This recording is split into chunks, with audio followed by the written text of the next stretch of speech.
talk about is maybe how satisfying it is that you've played the right way, but it also got the recognition that it did.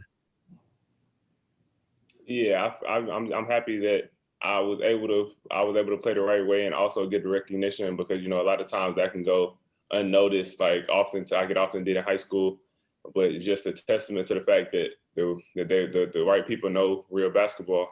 The fact that they were able to recognize, and I'm appreciative for the award for sure. And when you look back, and this is my follow-up question, when you look back at the final weeks of this season, 11-game winning streak in league play, that's big. But you guys, the competition got stiffer through about 5 of those games here toward the end, and you stepped up your game along with other guys. Can you talk a little bit about your role as you see it now, helping this team win basketball games as it's moved in the top 10? Yeah, I mean, at that certain point in the season, we saw the schedule. We saw, before the Alabama game, we saw how tough the schedule was about to get, or maybe even the Florida game. So we just saw that, and then the coaching staff recognized it, and the team recognized it. So we knew we had to play at another level. And I mean, I'm proud of my guys that we were able to step up to the challenge and conquer it. Thank you, Nate Allen.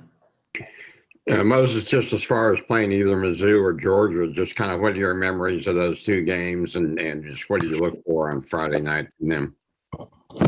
Yeah, they're 2 really good teams. I know Georgia really stepped it up these last couple of weeks as well, playing on another level than they did last time we played. And, Missouri, where it was a top 10 team throughout the season, has their highs and lows. So, I mean, they're a really good team, and we're going to have to bring everything we got to beat either one of them. Thank you. Bob Holt. Yeah, Moses, JD got 6th man of the year. He's obviously been a key guy for y'all season off the bench.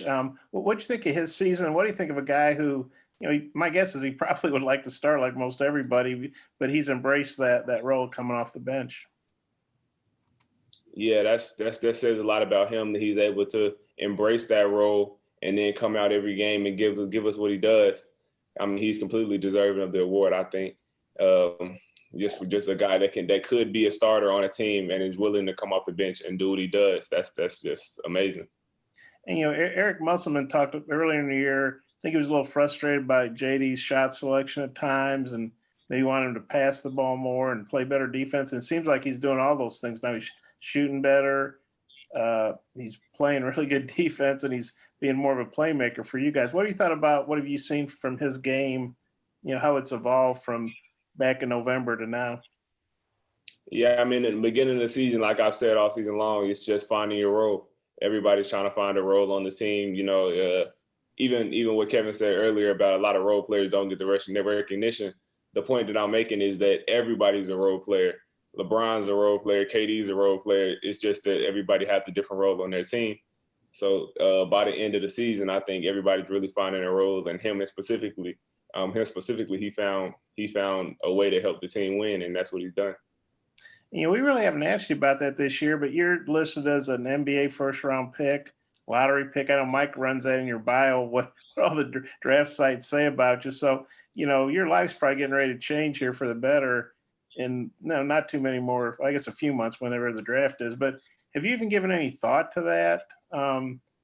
Just how do you feel about that with the season you've had? Yeah, I mean, right now, given the tournament's coming up so soon, we just gotta lock in and focus on bringing home the gold, you could say. So, I've just got the tunnel vision focused on that right now.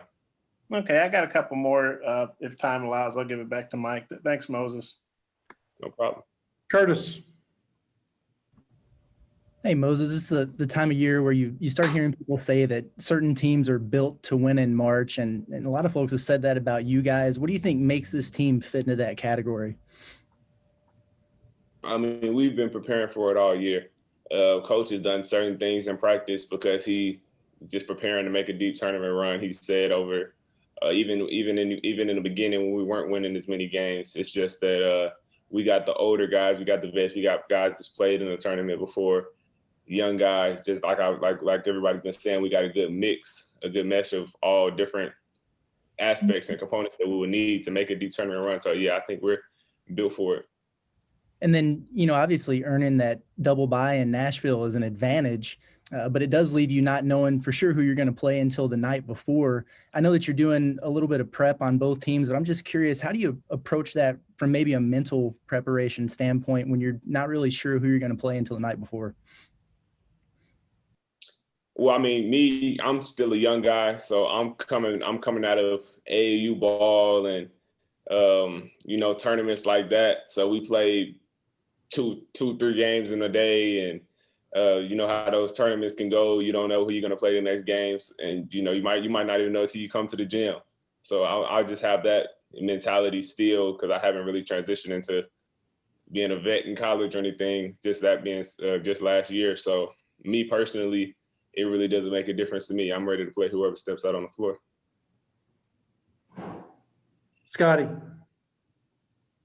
Moses, JD said earlier that everybody on the team, genuinely likes each other, likes being around each other. I guess my question is, what makes the chemistry better or different in a positive way than some other teams you played on? The best part about this situation, I don't want to say the best part, because I'm talking about COVID and the fact that we are quarantined together. We don't really go out and hang out with other people.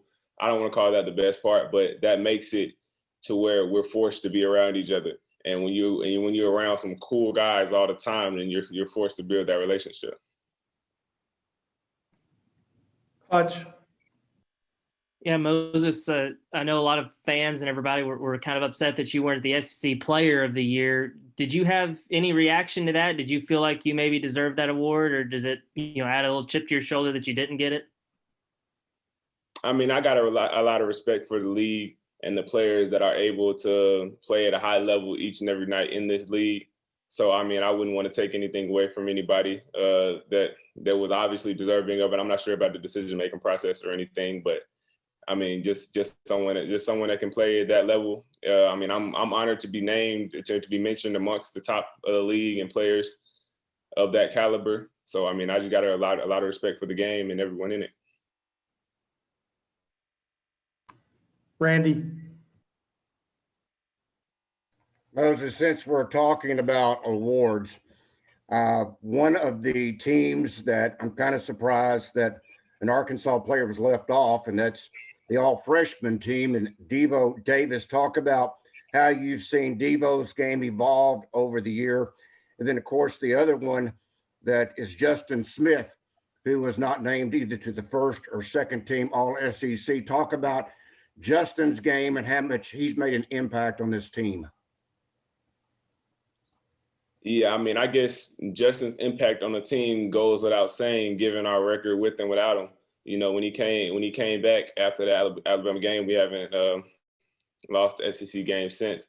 And I mean, that says a lot in itself. I mean, he's a prime contributor on this team. I mean, what he gives us each and every day goes without saying. You guys can see it.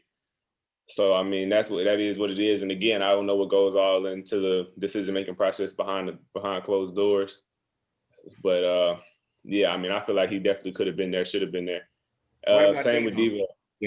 Yeah, same with Devo. He's, I mean, just the kid that he is. I know that just something like this, him not making the team or whatever, he's not going to take that and put his tail between his legs. He's going to take that as a chip on his shoulder. And I mean, I wouldn't want to line up against him after you even snubbed off a list like that, because I know he's going to put in the extra work and come back ready to show you why he should have been there.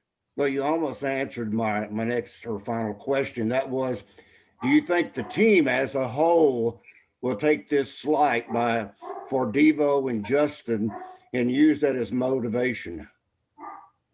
Yeah, for sure. You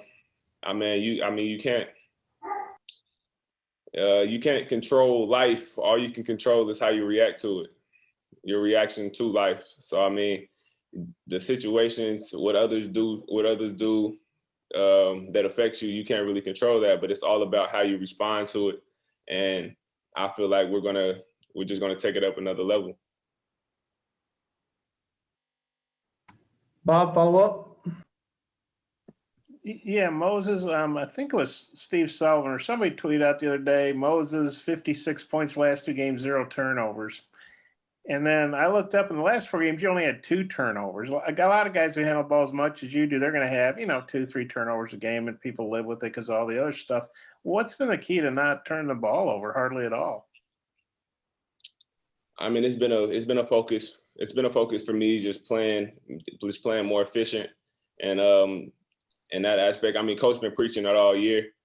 So, I mean, that's something I've specifically been focused on, just trying to get a shot on goal every possession. That's what coach always says.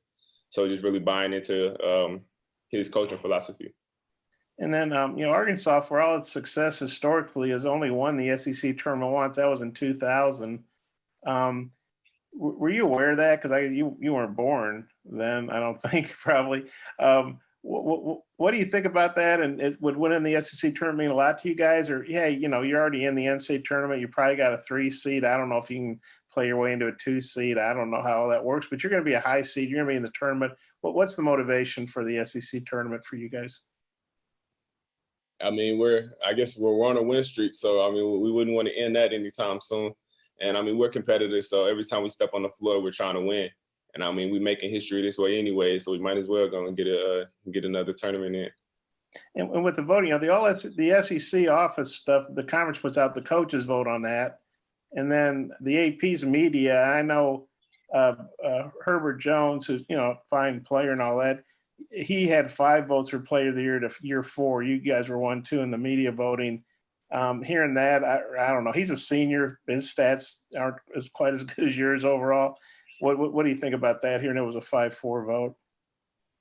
Yeah, I didn't know that, and I mean, again, like I said, I'm honored to be mentioned amongst these guys, and that's just that's nice to hear that these high level coaches think so highly of me. So I mean, that's great. That's great for me to hear, especially being my first year in the league. Them only having a year to evaluate, and just the respect that I obviously get. I mean, I appreciate that.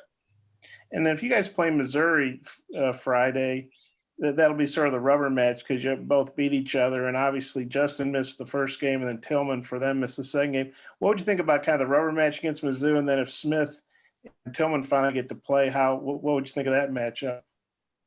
Yeah, I was really hoping you didn't bring that up because I was going to the fact that they didn't have him and then we didn't have Justin. So this is going to be both teams fully loaded. Well, I mean, we're going to be missing Jay Will still, but I mean, it's still just going to be a dog fight. We fighting for the SEC tournament. So yeah, I'm not sure. I'm actually not sure about Jay Will's situation, but yeah, we're going to be out there competing just like any other game. We're 1-1, so we want to get that win on the series. And let's say we don't know if it's going to be that, but if Justin does get to play Tillman, will that be a fun matchup to see? Yeah. I mean, I want to see it, and we all gonna be out on the floor, so we're gonna have help. So it's no one-on-one matchups. You got your boys with you regardless. And if you guys play Georgia, you obviously blasted them here without Justin. If you did play them, would there be any feeling like, well, we already rolled these guys, so, or would you, any fear of overlooking them or not taking them seriously enough because you beat them by 30 already? Nah, like I said earlier, I got a lot of respect for each and every player and every team in this league. It's a very competitive league with a lot of competitive players. So, I mean, any day, any night, any game, you can get caught slipping. And I mean, I know that, we know that, so we're gonna stay ready at all times.